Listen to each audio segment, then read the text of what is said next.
एक राजा था। उसके महल के उपवन में एक आम का पेड़ था। उस आम के पेड़ पर एक तोता रहता था। एक बार तोते को कहीं से सोने की एक अशर्फी मिल गई। तोता अशर्फी का भला क्या करता, इसलिए तोते ने वो अशर्फी लाकर राजा को दे दी।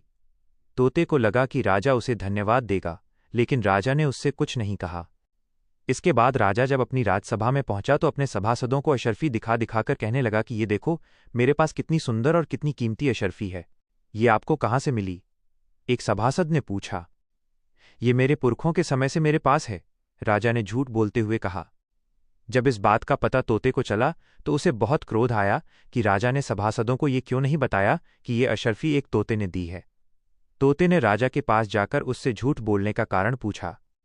राजा ने कहा, यदि मैं कहता कि तुमने मुझे ये अशर्फी दी है तो लोग मुझ पर हंसते कि मैंने एक तोते से अशर्फी ले ली। लेकिन सच तो यही है, तोता बोला। जो मैं कहूंगा वही सच माना जाएगा, राजा इठलाकर बोला। लेकिन मैं सबको सच बताकर रहूंगा, क्योंकि जब मैंने आपको ये अशर्फी दी है तो आपको मुझे इसका श्रेय देना ही चाहिए। भले ही मैं तोता हूं तो इससे क्या होता है? व्यक्ति अपने कर्म से बड़ा होता है, जाति, धर्म या समुदाय से नहीं। आप राजा हैं, आपको यह बात समझनी चाहिए, तोते ने राजा से कहा। राजा हंसकर बोला, ठीक है, तुमसे जो बने सो कर लो, तुम्हारा कहा कोई नहीं मानेगा। राजा के व्यवहार से क्षुब्ध होकर तोता अपने घोंसले में लौट आया। कुछ देर बाद तोता पेड़ की सबसे ऊंची फुनगी पर बैठ गया और जोर जोर से चिल्ला चिल्लाकर कहने लगा, बात सुनो सब करके गौर, राजा ठहरा पक्का चोर। उसने एक अशर्फी पाई जो तोते ने उसे दिलाई। राजा अब कहता है अपनी जो है एकदम चीज पर आई। राजा के नौकरों ने तोते का गाना सुना तो भागकर राजा के पास पहुंचे और तोते के गाने के बारे में उसे बताया। राजा समझ गया कि तोता सबको असली बात बताए बिना नहीं मानेगा। उसने नौकरों को आदेश दिया कि जाकर उस तोते को मार डालें। नौकर राजा का आदेश पाकर तोते को मारने जा पहुंचे, मगर तोते को मारना आसान नहीं था। एक तो वो सबसे ऊंची डाल की फुनगी पर बैठा था और उस पर यहां वहां फुदक जाता था। तोते ने देखा कि राजा ने उसे मारने के लिए अपने नौकर भेजे हैं तो वो और जोर जोर से गाने लगा, बात सुनो सब करके गौर, राजा ठहरा पक्का चोर। उसने एक अशर्फी पाई जो तोते ने उसे दिलाई। राजा अब कहता है अपनी जो है एकदम चीज पर आई। मैंने जो ये बात बताई, राजा ने डर फौज बुलाई, एक छोटे से तोते को भी खुद न मार सका ये भाई।